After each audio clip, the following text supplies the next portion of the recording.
Para pessoal começar uma live histórica com o grande mestre Álvaro Romano, né? Uma das figuras mais lendárias da história, não só do jiu-jitsu, como uma pessoa muito importante dentro da história do jiu-jitsu, pelas relações e porque ele fez também dentro do jiu-jitsu com o método revolucionário dele, ginástica natural, e também como grande educador físico que ele é, e também a revolução que ele causou no mundo, não só da preparação física também, mas da fisiologia, enfim, até questões mentais e espirituais com esse método revolucionário da ginástica natural. Então, vou colocar a vinhetinha aqui do canal e aí a gente já começa o bate-papo com o mestre.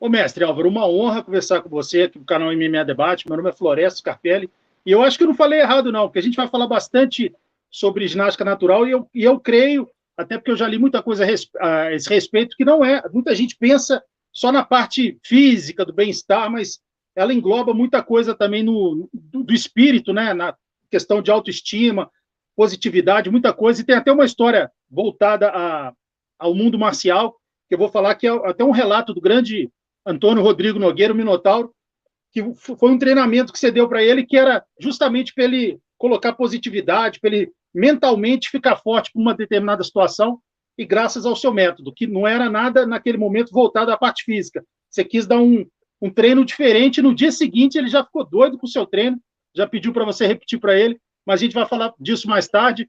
Então, uma honra estar recebendo você aqui, mestre. Bom, muito obrigado pelo convite. Para mim também é uma honra estar falando sobre jiu-jitsu, sobre preparação física, sobre educação física. Eu acho isso muito importante, levar essa informação aí para a galera. Mestre, a gente sabe que uma das figuras mais queridas, importantes, carismáticas, icônicas do mundo do jiu-jitsu é o saudoso mestre Rolls Gracie, que eu sempre vejo você falando sobre ele com o maior respeito, o maior carinho, e até dizendo que muitas coisas na história da sua vida, em determinado momento, ele mudou também pensamentos, parte alimentar, enfim, e claro, você também passou o seu conhecimento para ele. Fala um pouco para a gente como que você conheceu o mestre Rolls. Se eu não me engano, eu já li a respeito que acho que foi numa viagem, vocês estavam no Peru. Conta um pouco para a gente sobre isso. Pois é, então, eu fui da turma aqui do Arpoador, né? Surfista aqui em Ipanema, e não tinha assim surfista que praticava jiu-jitsu. A gente conhecia o Helso era local aqui junto com a gente, mas a gente não tinha, a gente era muito ligado no surf, né? E eu fui uma viagem em 76, 75, final 76 para o Peru.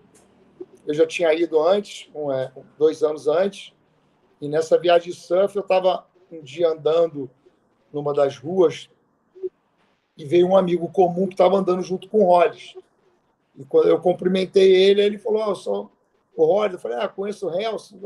Começamos a conversar. Coincidentemente, a gente tinha um grande amigo, um irmão meu, já faleceu, um dos maiores surfistas que o Brasil já teve. Na minha opinião, foi o maior, foi o Renan Pitangui. O Renan também faixa preta, tudo, um irmão de vida mesmo. E ele indicou o Rolls para ficar numa casa. E era a casa que eu estava hospedado também, junto com o Fábio Santos e o Gil, um outro amigo meu. Então, quando ele falou, eu falei: olha, eu estou hospedado nessa casa também. Era uma casa de 3 quartos, o dono da casa morava lá, o Rolls estava num quarto e eu estava no outro com meus amigos. Aí a gente começamos a conviver diariamente, né?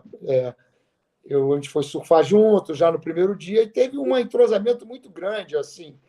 O Rolls era um cara, assim, carismático ao extremo, assim, como eu nunca vi. Então, parecia que ele estava à frente do tempo dele, né? Cativava as pessoas. E ali eu fiquei convivendo com ele quase um mês diariamente, a gente surfando, treinando junto lá, malhando, e a gente visitava os locais lá do Peru, ia no centro, ia na cidade, os lugares históricos. E aí foi uma convivência muito boa com ele. E ele aí começou a me ensinar alimentação, ele viu lá, não, vamos comer direito, me levou no mercado, falou, olha, essas frutas aqui, elas combinam, a alimentação é desse jeito. Aí eu conhecia a alimentação que o mestre Carlos desenvolveu com ele ali no Peru, convivendo com ele. Ele me levava e falou, ó, esse aqui é o café da manhã, esse aqui a gente vai fazer do almoço. E depois dessa temporada, ele falou, ó, assim que você chegar no Rio, você vai treinar na minha academia. Vai lá com o Fábio Santos, você vai começar a treinar lá. Né? Deu uma intimada assim. E eu, assim, no jiu-jitsu, eu comecei até tarde, né? Assim, porque aí quando eu fui começar, e coincidentemente, na mesma época, eu entrei na Universidade Gama Filho, em 1977, para cursar Educação Física. Então foram as duas coisas que foram se encaixaram. Eu já fui praticar judô, então eu conheci o Rollins assim, fora da academia, vamos dizer assim.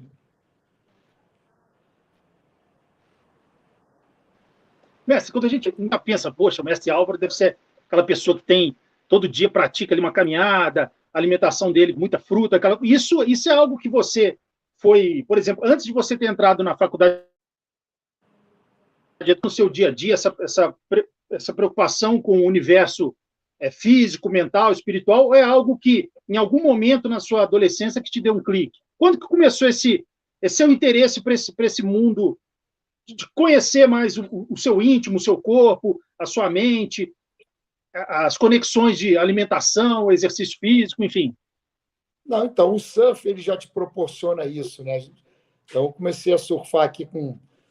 Eu morava num subúrbio, no Rio de Janeiro. Então, ali eu praticava todas as atividades daquela época de subúrbio. Jogar bola em paralelepípedo, subir em árvore.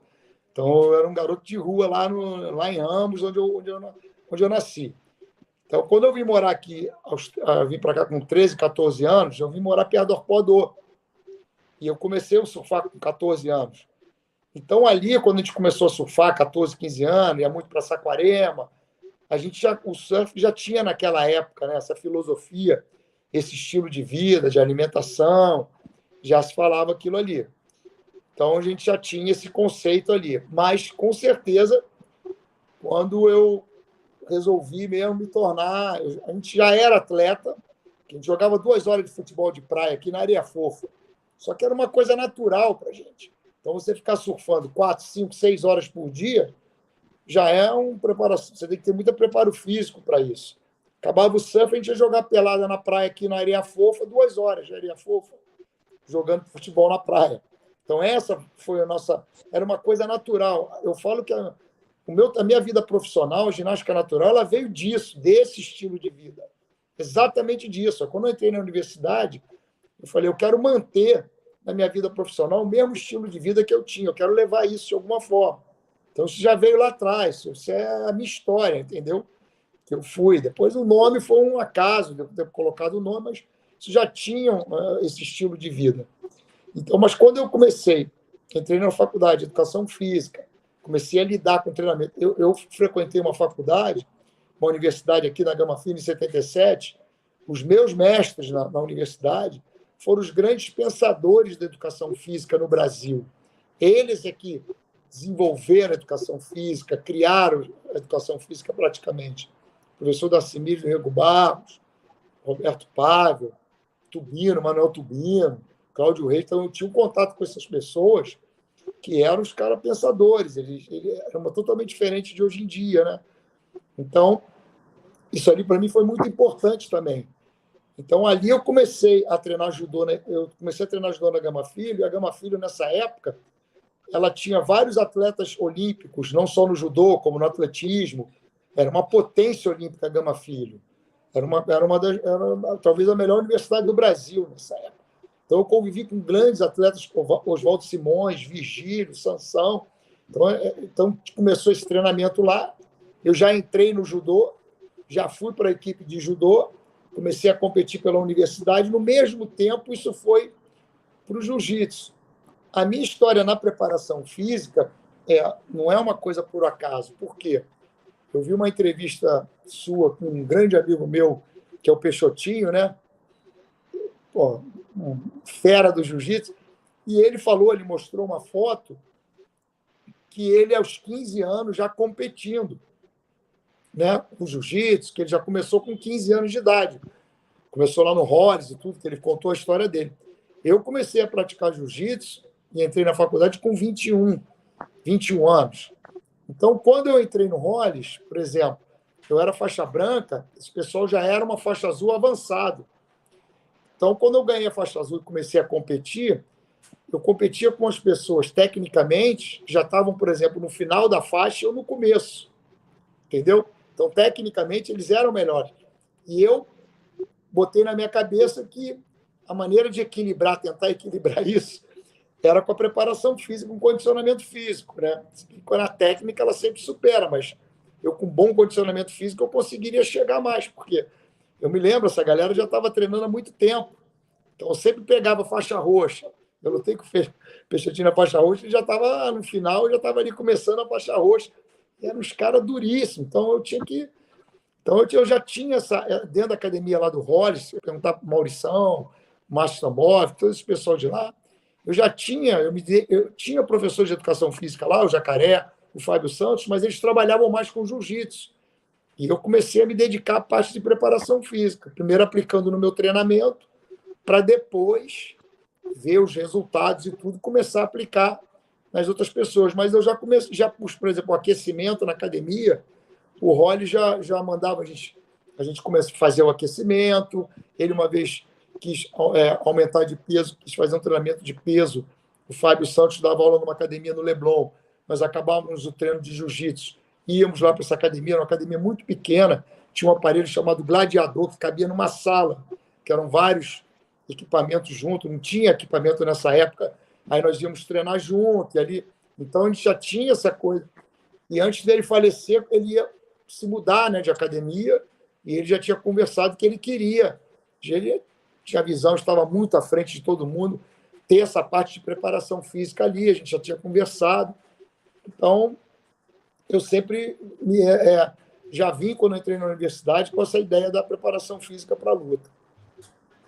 Bacana você ter lembrado do Gladiador. Tinha um outro também que chamava, você deve lembrar, o Nautilus, que era como Nautilus, se fosse... Era esse, era uma coisa do que cabia tamanho dentro da enorme, sala. né? Era imenso mesmo, exatamente. Outra época, né? Mestre, você falou sobre o grande Peixotinho. Outra pessoa que eu entrevistei também, o mestre Márcio dos Santos, né, que foi... grande amigo meu. Oswaldo. Você fez uma luta bacana com ele, né? Fala um pouco, ele foi do mestre Oswaldo Alves e também do grande luta duríssima lá, ele ganhou roxa, a batalha. Né? Ele falou que na preparação física, depois no final caiu os dois para o lado. Lá ele falou quase morreu. Mas foi uma luta. Mas ele era muito bom, essa galera era muito bom. Oswaldo Alves tinha grandes lutadores, Serginho Pena. Então era uma turma muito boa, né? E a gente sempre lutava entre a gente, praticamente, né? Porque era sempre com o pessoal do Cássio, o pessoal do Oswaldo.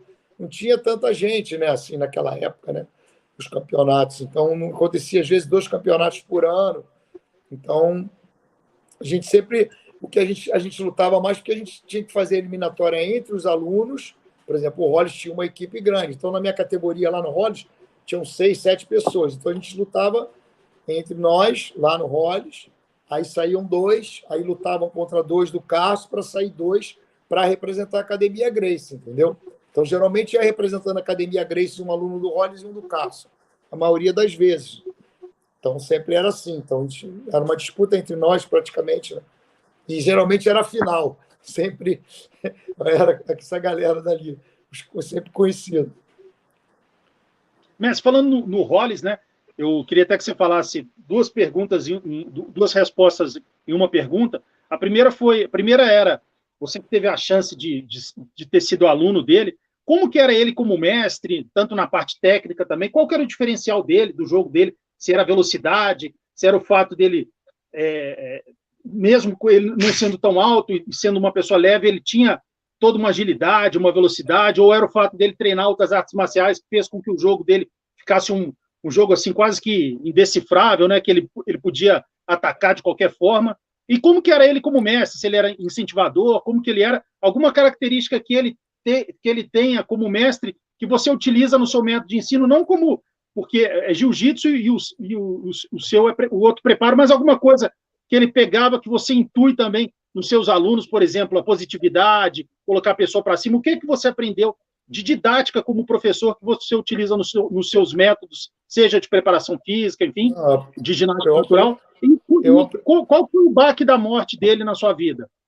Então, eu aprendi... Até, se eu não me engano, você parou de treinar na época, né? Eu aprendi quase tudo ali, porque é uma coisa interessante que depois eu, como profissional de educação física, a gente estuda toda a parte também de psicologia, fui lendo, a gente foi trabalhando com esses atletas, ele já fazia ciência de uma forma totalmente intuitiva.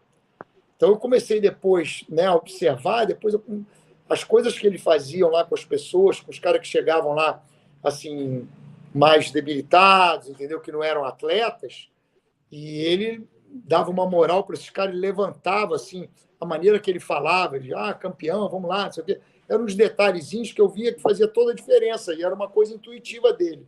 Então, eu falo que ele estava além do tempo dele, porque ele tinha essa parte psicológica muito forte. Eu nunca... Foi uma coisa que sempre me impressionou e eu nunca vi em nenhum outro no que eu convivi, nenhum, o que ele tinha, sabe? Essa coisa dele, essa positividade. E, ao mesmo tempo, uma coisa que era muito importante nele, ele tinha uma humildade muito grande, entendeu? Então, ele era um cara que ele, assim, os desafios grandes, ele adorava, mas quando ele via, às vezes, que era uma coisa fácil para ele, até a gente começou a montar um time de futebol, começamos a jogar futebol em vários lugares. Ele era o goleiro, ele agarrava no gol. Às vezes, uma vez nós fomos num jogo, o cara ficou atrás do gol, mexendo com ele, achando que ele ia brigar, ele ficou zoando. Então, ele era muito assim, mas quando vinham os grandes desafios, e ele passava uma coisa assim para todos os alunos, né? De as pessoas chegar lá, de querer, de poder. Era uma coisa impressionante, porque era uma coisa intuitiva dele, mas tinha muita ciência no que ele fazia. Você vai analisando depois, entendeu? E os resultados foram fantásticos. Então, isso para nós, a gente conviver com ele ali, não era só o fato dele ser um mestre de jiu-jitsu. Quando ele vinha, às vezes, no Arpoador, a gente ficava ali, vamos surfar, eu ia para Saquarema, e me encontrava com ele lá. Então, eram uns momentos maravilhosos. Melhor, às vezes, até quando estava no ringue, porque era o dia a dia com ele, conhecer a pessoa dele ali, entendeu? Aquela coisa positiva, um cara que sempre, vamos lá, e treinando outras artes. Uma vez eu cheguei para ter um episódio assim, para você ter uma noção como ele acreditava nas pessoas e tudo, principalmente na força dele como mestre. Uma vez eu cheguei na academia para fazer um treino, vi que a academia estava meio vazia, ele estava de saída, eu falei, você vai aonde ele tem um campeonato de luta livre olímpica lá na academia de polícia. Hoje é só a categoria 72 quilos. Vou eu e o Rodrigo, e era a minha categoria. Eu falei, é mesmo? Ele falou, quer ir? Eu falei, quero. A gente nem tinha roupa, a gente tinha uma roupa só de luta greco-romana, e a gente levou, cada um tinha uma sunga, e a gente tinha que usar emprestando. Ele usou, depois o Rodrigo usou, e eu usei a mesma roupa. Eu falei, vou. Eu falei, e as regras? Ele falou, vou te ensinando no carro. E a Gama Filho trouxe uma equipe de panamenhos, com mais de 10 pessoas, para competir. Tinha outras equipes lá com 15 pessoas. Não foi eu, ele e o Rodrigo Mazor. E ele foi em primeiro, eu fui em segundo, e o Rodrigo foi em terceiro. Afinal, era eu e ele. E ele ainda perguntou para mim, você quer lutar? Eu falei, que isso? Vamos embora para cá, já estamos aqui há muito tempo. Então, ele foi no carro ali falando, não, então, na hora que eu entrei ali, eu nem sabia as regras direito. E ele, então, era uma coisa... Isso foi muito importante, não só na minha vida, como na vida de muitas pessoas, né? Então, foi que era um mestre que estava fora do tatame. Ele, entendeu? Não tinha vaidade, era um cara extremamente humilde, tratava todo mundo bem, entendeu? Diferente de cor, de dinheiro, de qualquer coisa. Chegava na academia dele, ali ele tinha um prazer muito grande. Eu fui um cara privilegiado assim, de ter convivido com ele, ter aprendido muito, porque como profissional de educação física foi um aprendizado muito grande. E assim, me tratava muito bem. Eu paguei academia um mês só, depois eu nunca paguei academia, ele nunca me aceitou. Eu sempre procurei, levei o Malibu para lá, o Zé Henrique Leão Teixeira, levei vários surfistas aqui do Arpoador para treinar lá com ele. Então, ele falava aqui no Arpoador que tinha um pessoal daqui, ele gostava muito da gente. Meu irmão, o Ricardo, também foi um dos primeiros a treinar com ele, até antes de mim, lá foi com 15 anos, 14 anos treinar com ele. O meu outro irmão, Luiz, também foi treinar com ele. foi muita gente, o pessoal todo aqui do Arpoador começou lá com ele, então foi uma coisa muito legal essa convivência com ele. E a morte dele foi algo que, assim, eu me lembro que eu recebi um telefonema e eu tenho uma cena que a gente estava na faculdade, né? Eu tinha acabado de casar na época, no primeiro casamento, e a gente estava na faculdade, eu estava com o Fábio Santos, nós tínhamos uma moto, e quando a gente foi para a faculdade, quando a gente voltou, foi uma cena assim, muito, muito louca, porque nós tínhamos que... A gente vinha dirigindo, de repente a gente tinha que parar a moto, porque a gente não parava de chorar o tempo inteiro. Olha só que, vindo lá de Jacarepaguá aqui para Ipanema, eu me lembro, essa cena assim foi surreal. Eu e o Fábio, a gente parava a moto, chorava, andava um pouco, parava a moto, a gente não acreditou, né, que aquilo tinha acontecido. Né? O velório dele foi uma coisa assim, uma comoção, todo mundo lá. Foi um baque muito grande. Aquilo ali deu um baque em todos nós, ninguém esperava uma tragédia daquela, né? E nunca mais foi a mesma coisa para os alunos dele, entendeu? A gente continuou porque a gente gosta do jiu-jitsu. Aí eu comecei a me dedicar mais à preparação física também, entendeu? Mas já não foi a mesma coisa. Eu fui até faixa marrom com ele. Quando ele morreu, o Carlinho Grace assumiu, eu treinei com o Carlinho, um grande mestre. Uma semana eu já estava no final da faixa roxa, já estava quase há 4 anos na faixa roxa. Uma semana depois o Carlinho me deu a faixa marrom, quer dizer, eu estava quase ali graduado por ele. Mas foi um pouco tempo de vida que ele teve, né, e de convivência que eu tive com ele ali, foi um aprendizado muito grande. Bacana, bacana ouvir de quem conheceu ele, e é unânime, né? Praticamente é uma figura muito querida dentro do mundo da luta, e todo mundo sempre fala desses predicados, né?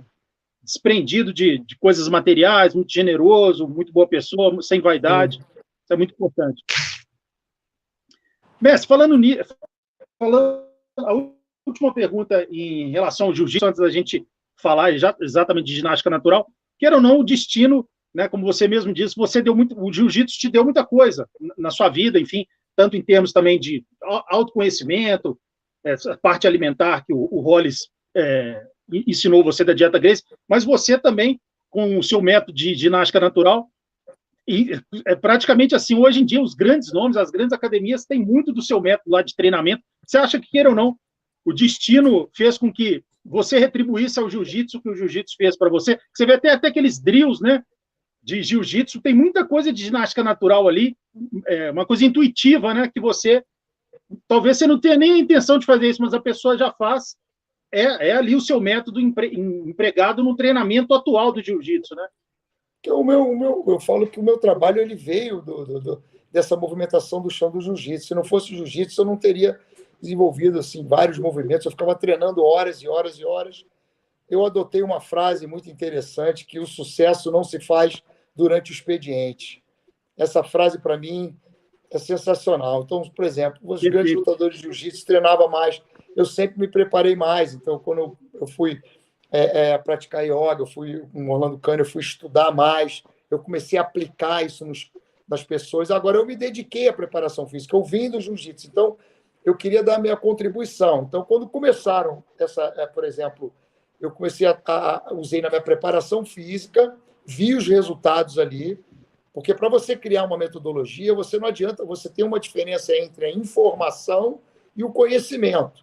Informação é uma coisa, é um dado que você tem ali, que você acha que você sabe que você é um praticante.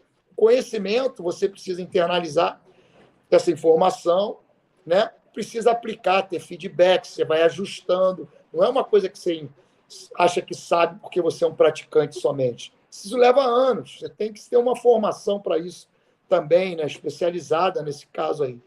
Então, foi o que eu procurei fazer.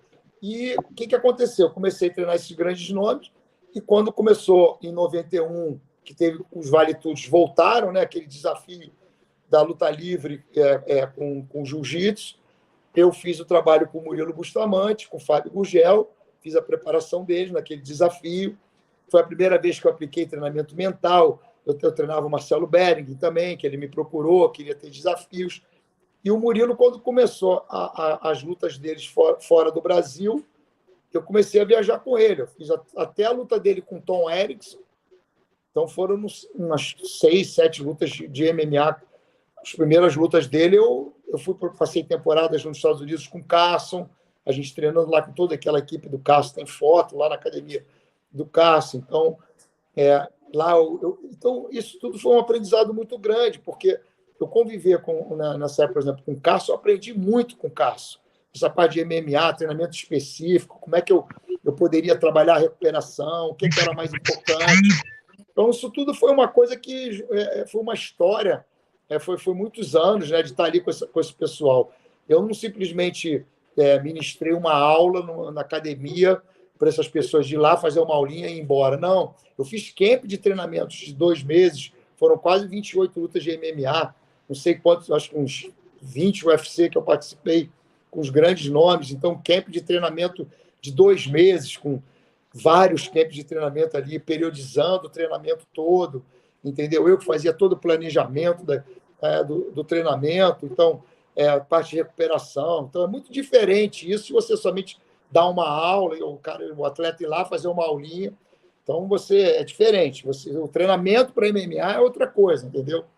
Então, eu comecei com esse pessoal e aí depois peguei o Vitor Belfort quando ele foi lutar com o Wanderlei Silva, que aí também foi quando eu já conheci o Newton Petroni na parte de fisioterapeuta, que é um dos maiores, para mim, é o maior fisioterapeuta do mundo, que é um cara assim que me ensinou, que agregou no meu trabalho, que o meu trabalho mudou totalmente, teve uma transformação.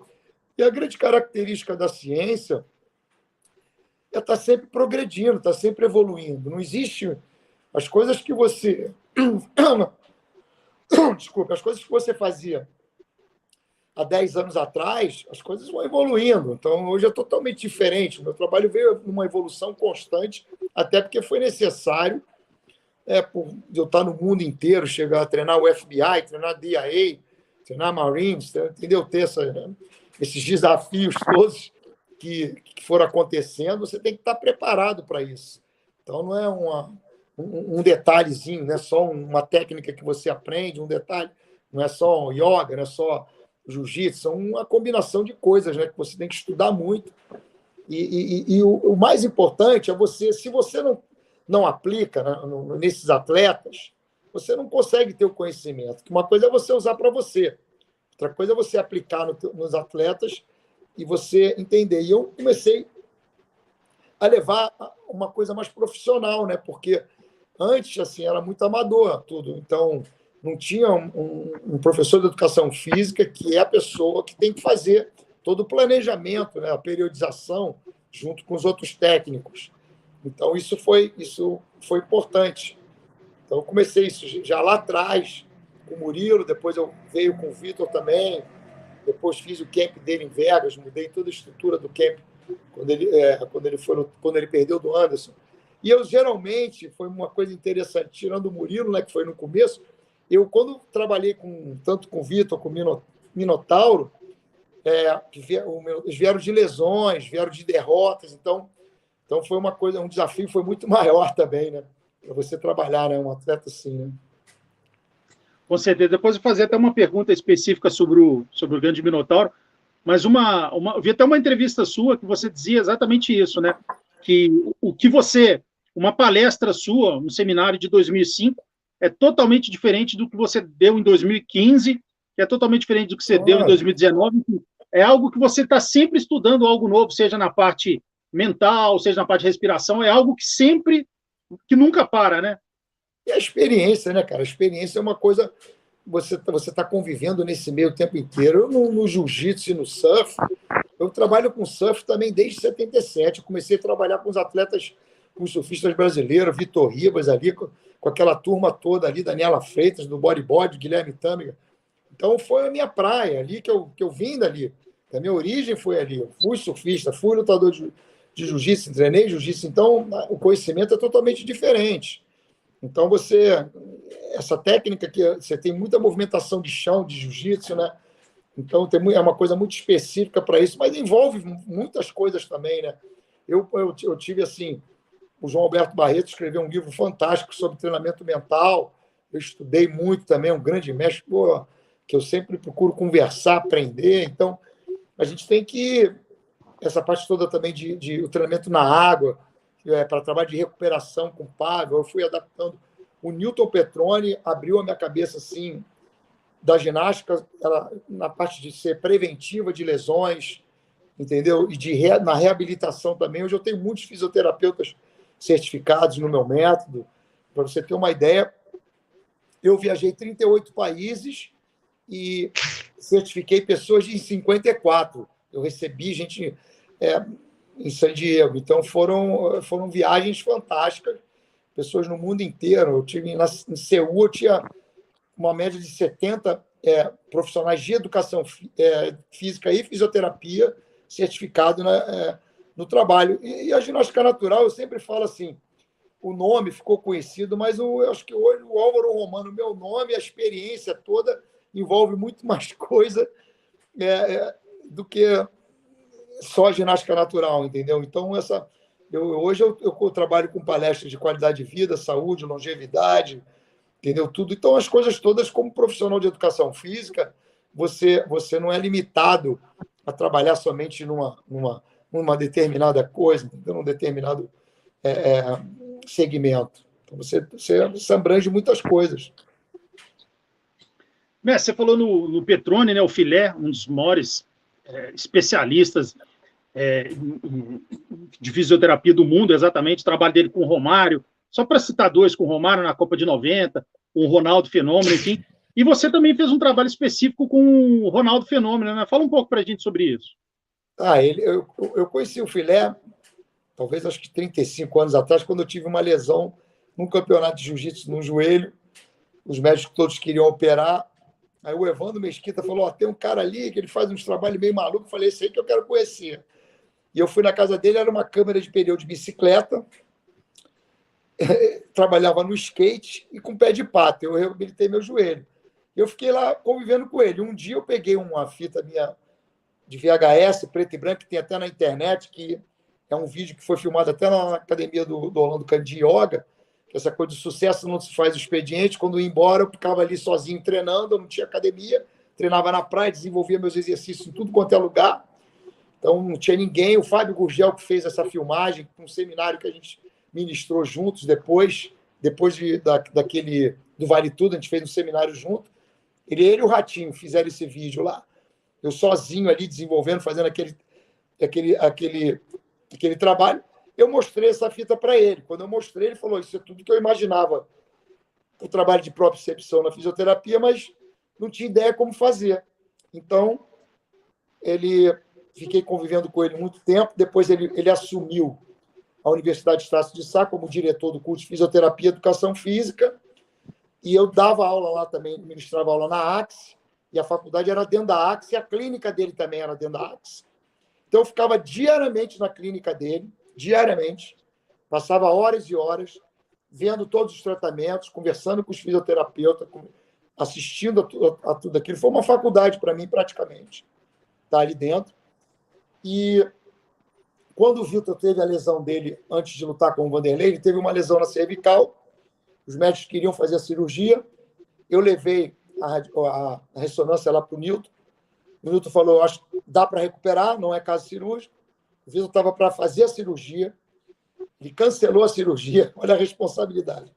Nós ficamos 2 meses trabalhando, e eu diariamente ali. E ali a gente tem até um vídeo na internet desse trabalho. Eu comecei a trabalhar em conjunto com ele. Então a gente se aproximou mais ainda, e eu comecei a montar os protocolos da ginástica natural, do meu trabalho, nessa reabilitação, para cervical, comecei a ver joelho, quais os exercícios que eu poderia utilizar, sob a supervisão dele. Ele: não, vamos com isso aqui, é isso aqui mesmo. Então, ali o trabalho se transformou. E, quando ele assumiu, ele me chamou para eu ser docente na universidade, nos cursos de fisioterapia e educação física. Então, eu comecei a ministrar aulas do meu método dentro da universidade, eu levei para a universidade. E ele me chamou antes da Copa, falou: tem um desafio, vem aqui agora. Eu cheguei lá e falei: o Ronaldo está aí. Ele estava na Inter de Milão, estavam todos os técnicos, médicos, preparadores. E ele falou: precisa ganhar arco de movimento, eu quero que você trabalhe com ele. Eu me lembro que a primeira aula, nós fomos para uma sala fechada, a Nike filmando, uns 20 fisioterapeutas, mas todo mundo sentado na cadeira em volta, e eu no meio. falou, pode começar. E eu comecei ali o trabalho, adaptando os exercícios, que não conseguia dobrar o joelho, né? Comecei a adaptar ali os exercícios e fiquei trabalhando ali um tempão com ele junto. Depois fizemos trabalho na piscina também, e eu acompanhando diariamente. Então foi uma oportunidade. O Newton me deu uma oportunidade que foi uma oportunidade da minha vida de aprender, né? E de utilizar o meu trabalho, de aplicar o meu trabalho e ver os resultados. E também a oportunidade de trabalhar na universidade, né? Que foi fantástico também. Ali foi... O trabalho também se desenvolveu bastante ali, com grandes mestres ali, meu professor Angelo Vargas, me ajudou muito a fundamentar o meu método, toda a parte da fundamentação da ginástica natural.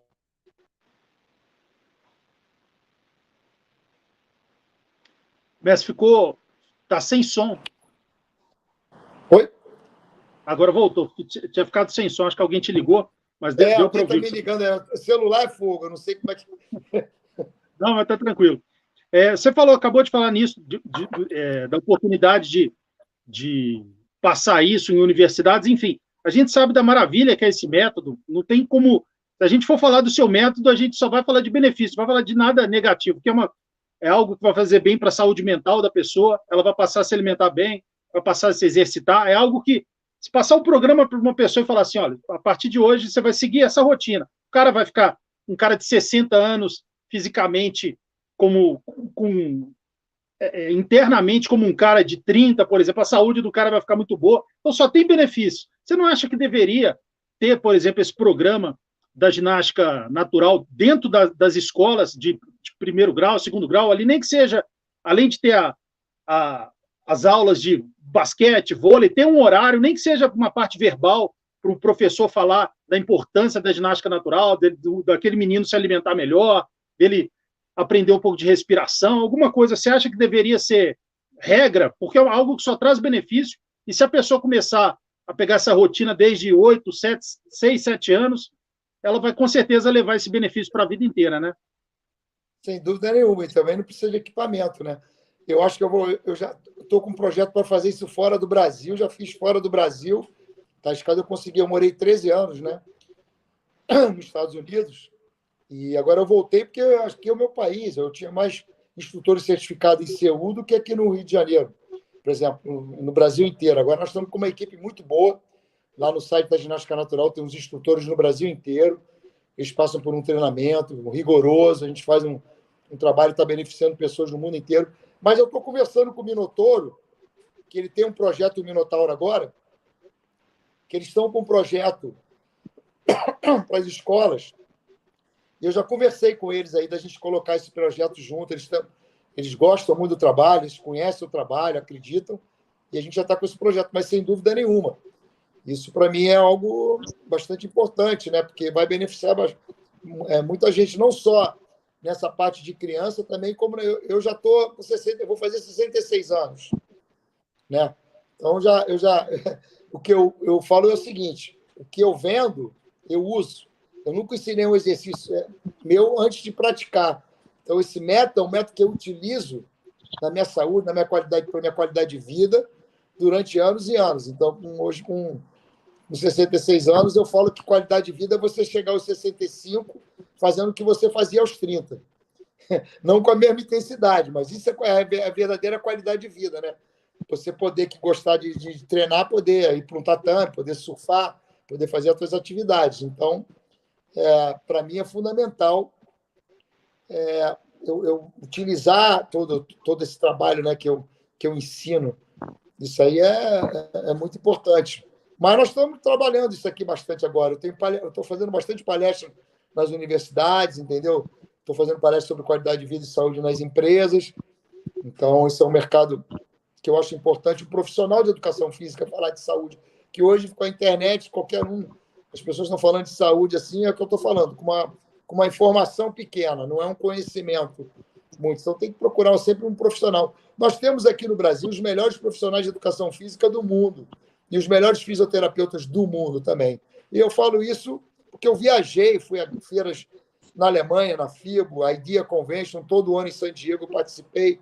Então, eu ia nos workshops, ministrei cursos lá, eu convivi com os grandes mestres de educação física. Nossa educação física, a nossa fisioterapia é fantástica, tanto que tem fisioterapeutas e professores de educação física no mundo inteiro, seja nos times de futebol, voleibol, toda hora nós somos requisitados, né? Então, nós precisamos valorizar mais a nossa educação física e a fisioterapia aqui no Brasil, porque nosso trabalho aqui é fantástico.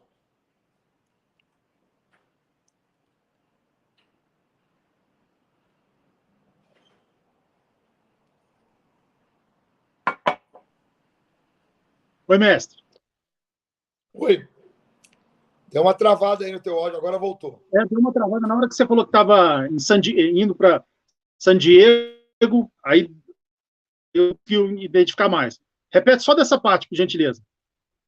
Não, eu falei que eu fui a grandes eventos, né? Em San Diego tem um evento chamado Idea Convention, todos os anos, e que os nossos profissionais de educação física são os melhores do mundo. Então, eu sempre fui na FIBO, na Alemanha, sempre procurei, olhei, ministrei cursos lá. A qualidade do nosso profissional de educação física e fisioterapia é fantástico. Mas falando nisso, você até falou da sua idade aí, você vê que todos os benefícios, se você falar que tem uns 15 anos a menos, todo mundo acredita na hora, né? Você vê os benefícios também da pessoa ficar saudável externamente, né? Ter uma pele boa, alimentação realmente, bem-estar, se alimentar, fazer caminhada, estar bem mentalmente, dormir no horário certo, acordar no horário certo, tudo isso faz muito bem. E falando nisso, teve até um rapaz aqui, o Felipe Dakar, falou, parabéns pela trajetória, mestre. Fale sobre a sua alimentação específica, que é algo, por exemplo, chegar na sua idade e aparentando 20 anos a menos, muita gente quer saber qual que é o segredo, além de tudo que você faz, com certeza, dormir no horário certo, as atividades físicas, mas a parte de alimentação especificamente. E eu fui pai agora, 2 meses, né? Fui pai também, né? Então, isso aqui é um privilégio. Há 2 meses atrás. Entendeu? Então, eu procuro seguir lá a combinação da alimentação do mestre Carlos, né? É claro que ao longo do tempo vai mudando, e as viagens, às vezes, complica muito. O maior problema das viagens, às vezes, era a parte dessa alimentação. Por exemplo, eu chegava na Coreia de noite, lá, Coreia barbecue, não tem muito restaurante, então você não tem acesso ao que você gosta de comer. Eu não como carne há mais de 30 anos, carne vermelha.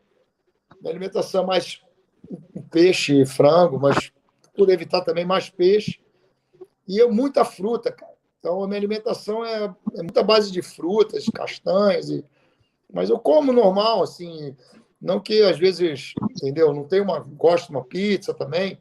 Mas eu procuro controlar, porque, na verdade, o segredo é uma balança, né, cara? É o teu gasto energético que você consome.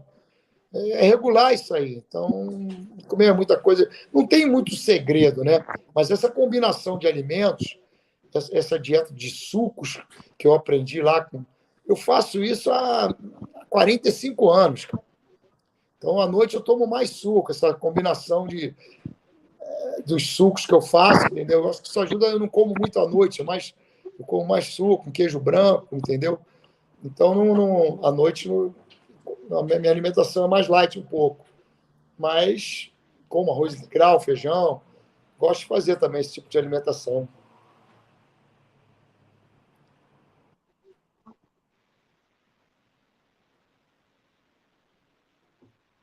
Está me ouvindo, mestre? Agora estou te ouvindo. Não, então, na hora que você falou do arroz integral, para mim aqui acabou, só porque essa parte para mim é importante. Você vê que eu vou anotar aqui para tentar mudar um pouco a alimentação. Procuro à noite não comer. Eu uso mais aquela combinação de sucos lá que eu aprendi há 45 anos atrás. É aquilo que eu vou levando. Aqui nas viagens é mais difícil, às vezes, né? Eu procuro sempre chegar em algum lugar assim. Eu viajei muito, foram 13 anos, eu fazia quase 9, 10 países num ano. Então, 2 vezes para a Europa, ia para a Ásia. Então, procurava chegar nos lugares, no mercado, comprar alguma coisa. Eu lembro que na Rússia eu fiquei num hotel lá que não tinha como sair. O que salvou foi as tâmaras, algumas coisas que eu comprei, coloquei lá no hotel. Então, às vezes, você é mais difícil você fazer essa alimentação que você está acostumado quando você viaja. Né?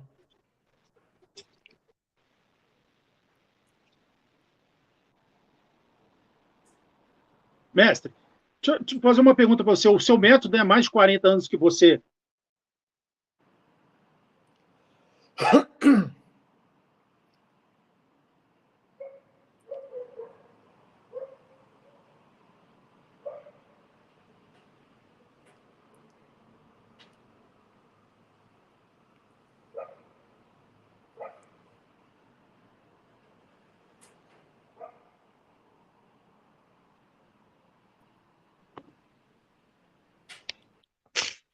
Oi, caiu aqui de novo.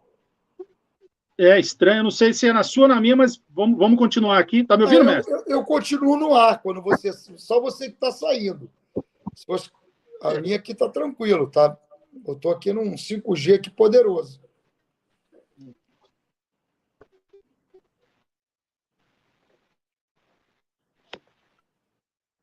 Tá me ouvindo, mestre? Estou ouvindo. São mais de 40 anos do seu método, né? E você tem mais de 300 instrutores. Tá me ouvindo, mestre? Cortou.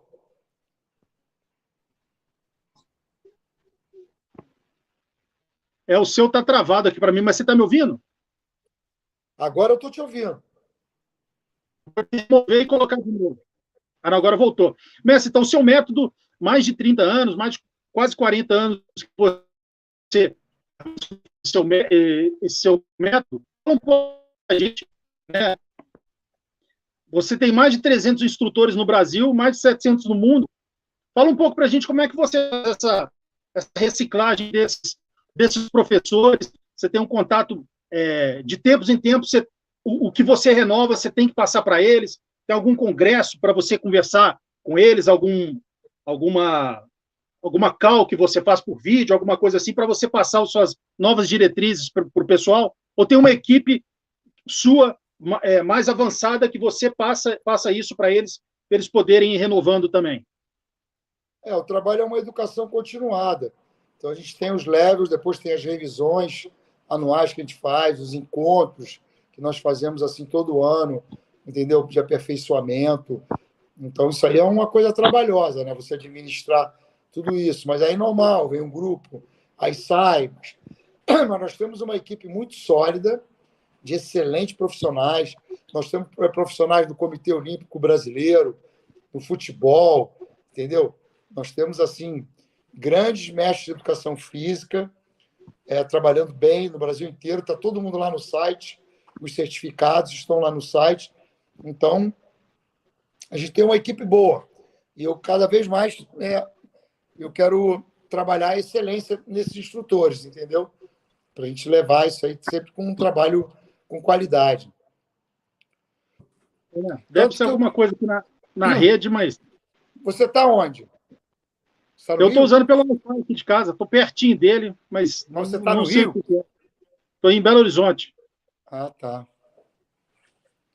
Enfim, acontece. Mas a pergunta que eu estava fazendo sobre os 300 instrutores no Brasil, 700 no mundo, sobre essa reciclagem que você faz contínua, enfim, eu conversei com o meu amigo, né, o grande mestre Marco Ruas, e quando eu falei que eu ia te entrevistar, ele pediu para te mandar um abraço, e ele disse que a última vez que ele teve esse treinamento, que ele adorou, foi justamente com o seu filho, também um grande mestre na ginástica natural. Fala um pouco também do seu filho dentro da ginástica natural. Então, ele treina comigo desde os 2 anos de idade, né?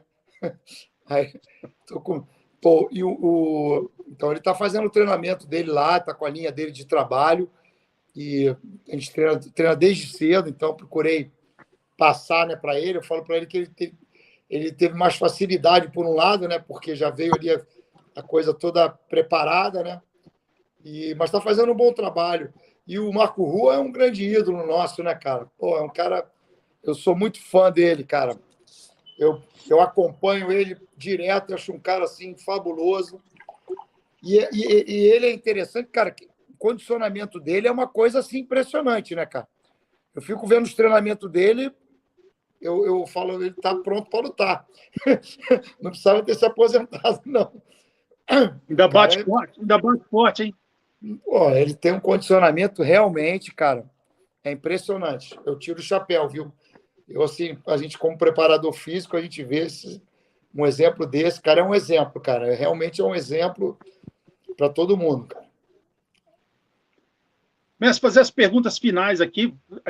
O bom é que teve esses pequenos delays aqui, mas acho que o grosso mesmo a gente conseguiu salvar. E depois eu vou fazer uma edição aqui, vou tirar essa parte que deu problema, enfim, mas acho que as perguntas e as respostas mais pertinentes ao tema a gente conseguiu. Agora, uma dúvida que muita gente tem, eu mesmo tenho, sempre quando, desde de mais novo, assim, quando eu via você, eu lembro de assistir você no Amaury Júnior, por exemplo, ele te entrevistando nos anos 80, e eu sempre via você cercado de grandes nomes, grandes atletas de alta performance, como nessa época você estava fazendo um trabalho muito grande, treinando também jiu-jitsu com o Rickson, né? Então eu pensava em você, poxa, ele deve dar aula só para, ou ele, ou o método dele é só para atletas. Então a pergunta que eu fico, se uma pessoa que está vendo todos esses benefícios que a ginástica natural traz, mas é uma pessoa sedentária, gordinha, que tem 45 anos e não tem histórico de fazer atividade.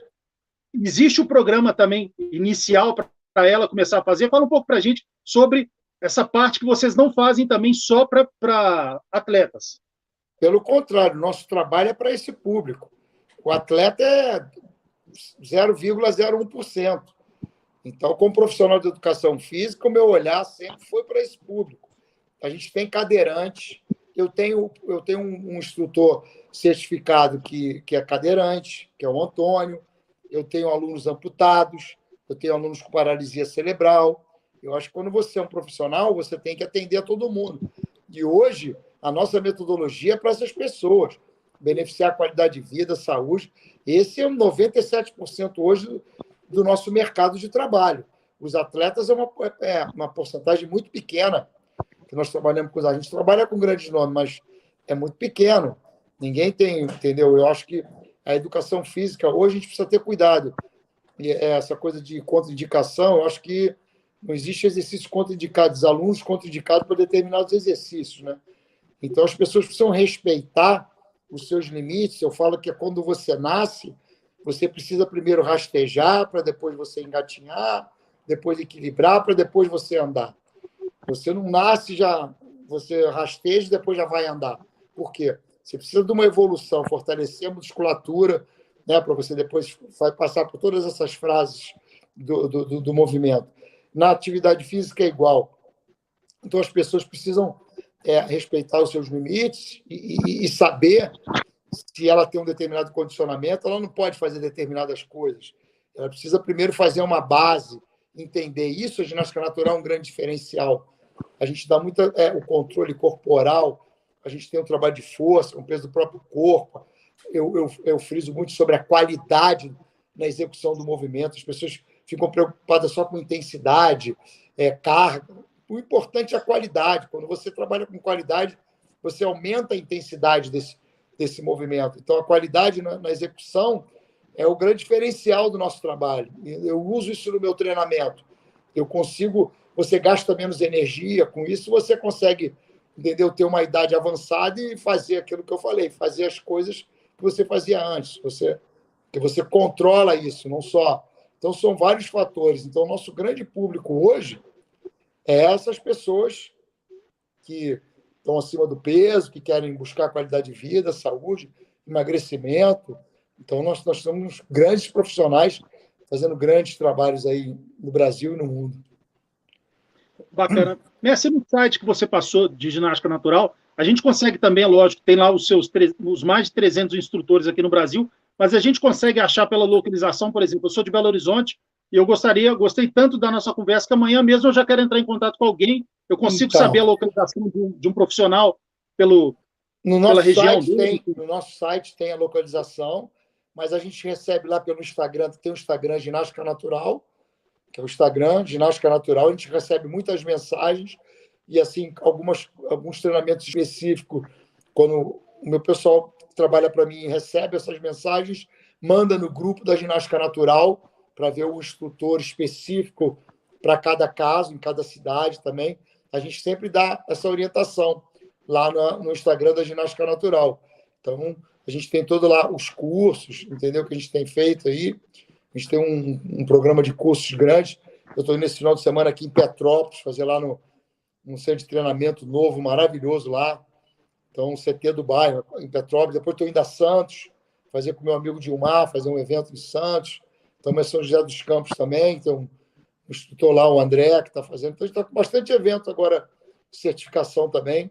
Estamos fazendo os levels. Estou indo a Florianópolis também, lá no Campeche, lá no centro de treinamento do Campeche. Vamos fazer vai ter seminário de campeonato em Florianópolis. Então, a gente está anunciando lá no Instagram. Lá tem toda a nossa agenda, lá que a gente está sempre postando. Hoje mesmo você já colocou um seminário, né, mestre? Já tem um seminário agendado aí que você anunciou hoje, se eu não me engano, né? Tem, porque a gente vai fazer um evento. Eu vou fazer uma palestra na Universidade Católica de Petrópolis, na sexta-feira. Tem uma palestra para profissionais de educação física e fisioterapia. No sábado tem o seminário lá no centro de treinamento. Aí é aberto para todo mundo. Para praticantes, profissionais da área, para o pessoal de jiu-jitsu também. A gente fala dessa coisa tem curso específico para jiu-jitsu, que eu falo da periodização do treinamento, de você trabalhar essa coisa do overtraining, ter todo o cuidado quando você for planejar uma preparação física, seja para jiu-jitsu, seja para MMA. Então, a gente faz esses cursos também, são cursos teóricos e práticos para profissionais de jiu-jitsu. A gente procura atender todo mundo, todo o público, né? São vários segmentos, né? Mestre, fala empresas também, fala um pouco para a gente, então, se alguém tiver interesse, uma empresa, enfim, ou professores de educação física, escolas, faculdades, qual que é o seu endereço do Instagram mesmo, para o pessoal poder te mandar um direct? Tem o Instagram da Ginástica Natural, tem o Instagram Álvaro Romano também. A gente já tem lá um grupo bom lá de seguidores. E ali a gente está postando tudo ali. Todos os eventos são postados ali no Instagram da Ginástica Natural. Então, a gente às vezes faz umas lives também de aulas, de treinamentos, tirar dúvidas, tem muitas perguntas. Então, a gente vai trabalhando nisso. Ali vocês podem achar ali os contatos. Bacana, Mestre. Antes de ir para a pergunta final sobre aquela específica do Minotauro, você acabou de falar de overtraining. Fala um pouco para a gente, você, todo o seu know-how, expertise na parte de preparação física, fisiologia, recuperação.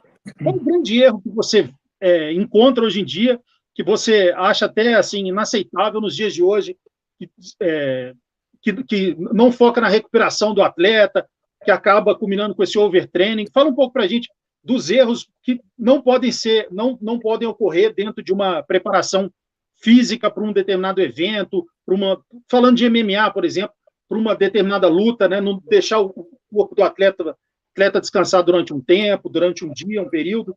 Quais são os erros primários que não pode acontecer em termos de preparação de um atleta? O treino de recuperação é fundamental. A preparação física ela é para dar o suporte para fazer o específico, que é a luta. Então, para você ter uma ideia, o Minotauro, a gente acabava o treino e ficava quase 1 hora fazendo o treino de recuperação. Mas a gente se recuperava no dia seguinte para ele treinar bem. E quando eu começava o treino no dia seguinte, eu também recuperava para depois fazer o treinamento.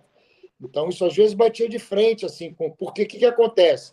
São muitos treinadores, treinam muitas lutas, né? Então, você tem o boxe, tem o wrestling, tem o jiu-jitsu, tem o muay thai. Então, quando você começa o camp de treinamento, naqueles 2 meses, se você pegar a planilha de treinos, eles fazem 2 treinamentos por dia, fazem sparring. Então, quase não sobra para você colocar a tua preparação física. Então, o treino é mais recuperação. Então, eu faço uma periodização que ela é ondulada. Toda semana eu vou conversando com esses atletas, pegando o feedback deles, como é que eles estão se sentindo, e vou ajustando. Você tem que ajustar. Não adianta você programar levantamento de peso, o cara fez um sparring, ou acabou um treinamento, está super cansado, te dá esse feedback, você querer que ele vá. Então, a maioria tinha muitas lesões de overtraining, porque um outro fator também, quando se ia começar a sessão de treinamento é muito importante. Então, como é que era antigamente? Eu vi esses erros nessa sessão de treinamento. Ele ia treinar, por exemplo, wrestling de manhã, pegava aqueles treinadores lá americanos, o cara queria dar 40 minutos de preparação física para depois fazer o wrestling. Ele ia treinar o boxe à tarde, o cara queria dar 40 minutos de aquecimento, preparação física, para depois fazer o boxe. Eu, quando entrava, eu falava, isso não existia. Quem aquecia era eu. Quando ele entrava, o wrestling, eu falava, faça somente o treinamento específico, porque o atleta não é um robô, ele não aguenta. Não tem como aguentar um negócio, uma carga de treinamento dessa.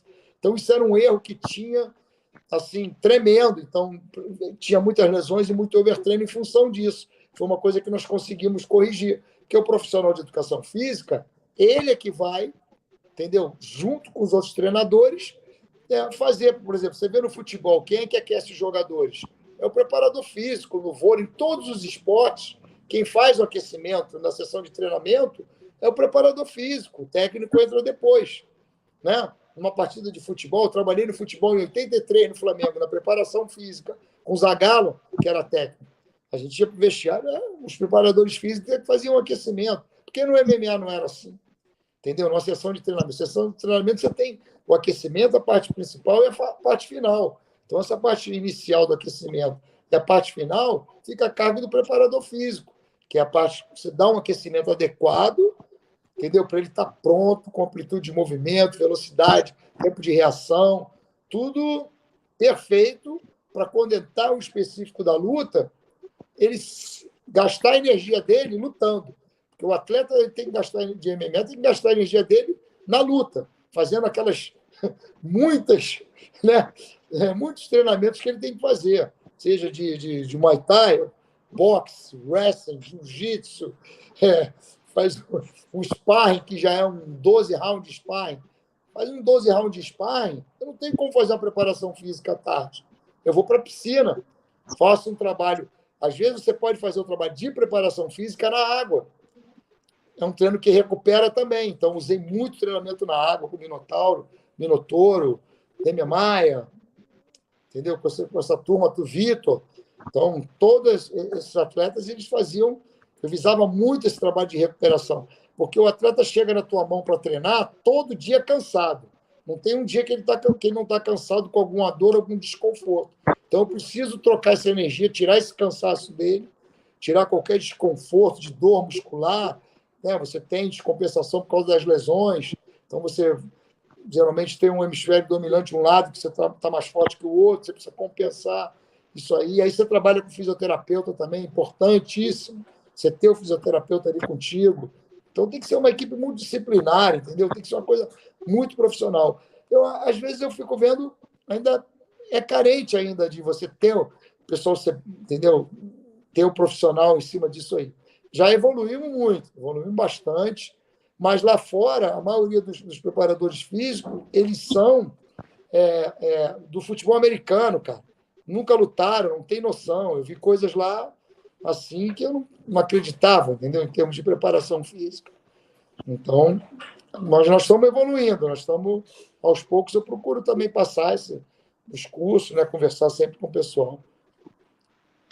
Mestre, falando nessa parte de recuperação e também na parte de treino mesmo do atleta, parte física, mas aí engloba todo o seu conhecimento, que é também, além da parte de recuperação, da parte de treinamento mesmo, a parte mental, psicológica. Acho que eu vi uma entrevista sua que na sessão de treinamento com o Minotauro, você escutou que a próxima luta dele seria num ambiente inóspito contra o Rende Couture, que é um craque, ele também. Então seria uma luta dura na casa do Rende Couture, e aí você teve a luz de falar, agora eu vou fazer um treinamento para ele imaginar que ele está naquele ambiente, para deixar a mente dele blindada para aquela situação, e aí no dia seguinte você perguntou para ele, o que você achou do treino? Aí ele já falou assim, mestre, você vai ter que fazer esse treino de novo, porque ele gostou tanto e virou uma rotina e foi um dos fatores de sucesso que ele acabou vencendo essa luta.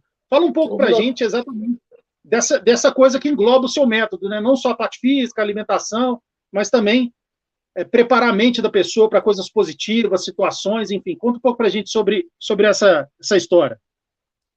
Cara, o Minotauro, para mim, eu me sinto extremamente realizado como preparador físico de MMA a partir do momento que eu comecei a treinar ele, o Rogério também, porque para mim era o grande ídolo do MMA, né? Assim, um cara querido por todos, uma pessoa, um ser humano, um cara que tem um respeito, assim, conviver com ele é um prazer, você conviver com ele. E é um cara experiente, então quando ele me procurou, ele estava com muitas lesões, eu E quando você tem um cara experiente, a gente acha que às vezes não precisa desses detalhes, mas eu sempre trabalhei no detalhe. Às vezes o cara fala, mas o ganho é muito pequeno, 0,001%. Isso no alto rendimento é muito. Então, eu sempre quis esse 0,01%. Então, a gente, não só com ele, eu comecei isso muito lá atrás, mas a luta do Randy Couture foi foi em Portland, na terra do Randy Couture. Então, eu sabia que o público ia ter uma pressão muito grande, e ele vindo de lesão, de lesões sérias, entendeu? O treinamento foi muito desgastante, a gente fez treinamento todo em San Diego, a gente tinha viagens de compromissos dele, eu ia sempre com ele. Eu parei lá, a gente ficou quase 3, 4 meses lá, fazendo um treinamento assim, treino de mobilidade, trabalho na água, um treinamento bem completo. E eu, como eu falei, quando a gente começou isso bem antes, um mês antes, eu já fazia, ele visualizava todas as situações que ia acontecer no dia da luta. Aí eu perguntei para ele, eu falei, olha, acho que isso não precisa para você ser um cara. Ele falou, não, eu quero fazer isso aí induzido, que você pode fazer de duas maneiras, né? Aí você usa uma técnica de respiração também. É isso que eu falo, essas técnicas de respiração ninguém criou, isso já existe há milhares de anos. Mas a forma que você aplica isso, você precisa conhecer fisiologia, né? Essa coisa toda da parte de sistema límbico, como é que atua, então tem toda a parte de neurofisiologia, você tem que conhecer isso aí para saber o momento certo que você tem que aplicar. E deu super certo, cara. E ele, no dia, a gente reproduziu tudo ali, aconteceu, porque tem atletas que às vezes não conseguem, então é um tipo de técnica que você usa um dia antes da luta, no dia da luta você usa outra. Eu falo que às vezes tem atletas treinados e que não rendem muito bem nessa luta, por causa da parte mental. Então, a luta, às vezes, dependendo do treinamento que você faz, eu falo que ganha na semana da luta. A semana da luta é mais importante, que é quando você tem que fazer o trabalho mental, porque eu já vi atletas muito bem treinados chegar lá, perder uma luta, eu já vi outros que não estavam bem treinados e ganhar. Então, você tem que fazer um trabalho, tem que ter muito cuidado no que você está trabalhando com esse atleta. E cada atleta reage de uma forma diferente. Você tem um atleta que é mais expansivo, você tem um introspectivo, entendeu? Então, cada um reage de uma forma, você tem que estudar isso também. Isso é uma coisa que faz uma diferença. Então, é muito detalhe para você fazer esse ajuste. Tem que ter uma experiência boa para fazer isso. Outra coisa, eu faço 3 aquecimentos, para você ter uma ideia. Todos os atletas que eu trabalhei no dia da luta, do MMA, faço 3 aquecimentos, 3. Faço um de manhã, faço antes de ir para o ginásio e faço outro lá dentro. Mas não é aquecimento comum, eu faço 3 trabalhos que eu faço no dia da luta. E dá super certo, entendeu? Porque tem vários fatores. Então, eu vi isso, desenvolvendo isso ao longo dos anos e vendo a reação, porque você, quando tem atletas como Minotauro, isso é um feedback muito grande, entendeu? Vitor Belfort, Minotauro, o Demian. Então, você tem um feedback grande para você ir ajustando. E foi interessante que eu não trabalhei só com um atleta, entendeu? Não foi um caso específico, só tive um atleta que eu treinei só aquele atleta. Não. Muitos passaram na minha mão e de características diferentes. Então, isso, para mim, foi um aprendizado muito grande. Mestre, agora não sei nem se seria uma pergunta, né, mas até uma constatação, uma coisa bacana. Muita gente tem profissões, né, que são prazerosas para a pessoa, enfim, mas elas não mudam a vida da pessoa, de outras pessoas. Você tem uma profissão que a gente vê que você gosta e você já mudou a vida de muitas pessoas. Deve ser algo muito gratificante para você, né? Por exemplo, uma pessoa que é tímida, dentro do seu método, ela passou a ter mais confiança, a pessoa que era gordinha viu a necessidade de mudar a alimentação dela, ou uma pessoa que estava com um problema físico, de dor, você conseguiu recuperar essa pessoa. Então, assim, você já conseguiu mudar a vida de muitas pessoas, queira ou não, além, lógico, da parte financeira, da parte de estudo que você teve. É muito legal você saber que a sua profissão mudou a vida de muitas pessoas, né? Então, assim, você já deve ter tido alguma relação com algum aluno ou com algum cliente seu, vamos colocar assim, que foi uma coisa muito emotiva e que a pessoa até hoje tem uma gratidão por você muito grande, né? Essas histórias, com certeza, você deve ter várias histórias marcantes e emocionantes nesse sentido, né? Sem dúvida nenhuma, isso acontece o tempo inteiro. Eu acho que isso está à frente. Eu acho que o meu trabalho é uma missão. Então, já estou bem consciente disso. Então, Eu nunca pensei na parte financeira, eu sempre fiz, até porque lá atrás ninguém acreditava em nada, né, Mich? Então não tinha nada disso pronto. Eu comecei a usar a marca ginástica natural num curso lá da Fitness Brasil, me davam oportunidade, foram com 12 alunos, mas eles acreditavam, depois os cursos foram começando, então não existia, ninguém nunca usou essa marca antes. Então eu que fiz o primeiro DVD disso aí, então foi difícil essa trajetória aí. Mas eu sempre acreditei, amigo, e eu sempre fui no bem, entendeu? Você, quando tem uma exposição maior, é normal, às vezes, as pessoas falam, mas foi muita gente, cara, beneficiou muita gente mesmo, muita gente. Eu sou totalmente realizado profissionalmente, entendeu? Com tudo que aconteceu até hoje, ainda estou fazendo bastante coisa, mas eu ter conquistado o mundo inteiro, assim, ter viajado, ter tido essa oportunidade. Para você ter uma ideia, eu ganhei meu green card em 3 meses nos Estados Unidos por habilidades extraordinárias. O governo americano me deu esse green card lá para o treinamento do FBI. Então, certifiquei fisioterapeuta dentro de hospitais, trabalhei com muitas pessoas com lesões, lá fora também, trabalhei com muitos fisioterapeutas. O fisioterapeuta da WSL, do Circuito Mundial de Surf, me colocou como diretor de performance no S-Open, fui lá, trabalhei com esses atletas do surf, fui para o Havaí, fiquei lá com a Quicksilver, trabalhando com esses atletas da elite do surf. Então, e fora isso, essas pessoas, né, na parte de reabilitação, que a ginástica ajudou muito, né? O meu trabalho tem uma proximidade muito grande. Então, eu sou extremamente realizado, sou muito feliz por ter que eu conquistei na educação física, jamais imaginei, nunca programei nada, tudo foi muito intuitivo, eu sempre segui a minha intuição, nunca fui seguir o que o outro fez, entendeu? Não, acho que cada um tem uma característica, cada um tem a sua história, aquele detalhe, o sucesso não se faz durante expedientes, só o que você aprende com alguém. Eu fui professor universitário e falava isso para eles, que vocês vão aprender só na universidade, não vai querer dizer que vocês tenham sucesso. Eu acho que o sucesso, independente do financeiro, é você ter esse trabalho aí reconhecido. E eu acho que tem muita coisa para fazer. Temos excelentes profissionais de educação física. Eu acho que isso é a função do profissional de educação física, entendeu? Levar esse bem-estar para as pessoas. E eu faço o que eu aprendi na universidade, entendeu? Que a minha vida foi isso, o tempo inteiro. Nunca tive outra profissão. Sempre trabalhei com educação física e vou continuar.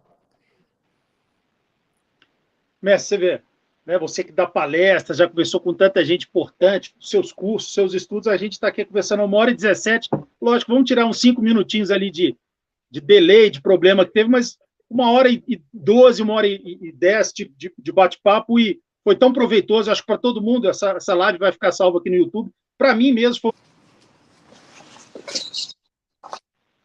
Fala mesmo, deu aquele delay, mas foi na hora final aí. Deixa o seu recado final aí, mestre. Foi uma honra conversar com você. Tudo que eu falei, espero que você tenha ouvido. Virei mais fã ainda de você. Agradecer aí pela oportunidade. É bom a gente falar sobre o trabalho, né? E espero ver a galera aí em breve. Aí vão lá no Instagram, qualquer dúvida, mandar as mensagens lá no Instagram de Ginástica Natural. Obrigado pela oportunidade aí. Tudo de bom. Eu que agradeço, mestre. Fica com Deus. Valeu.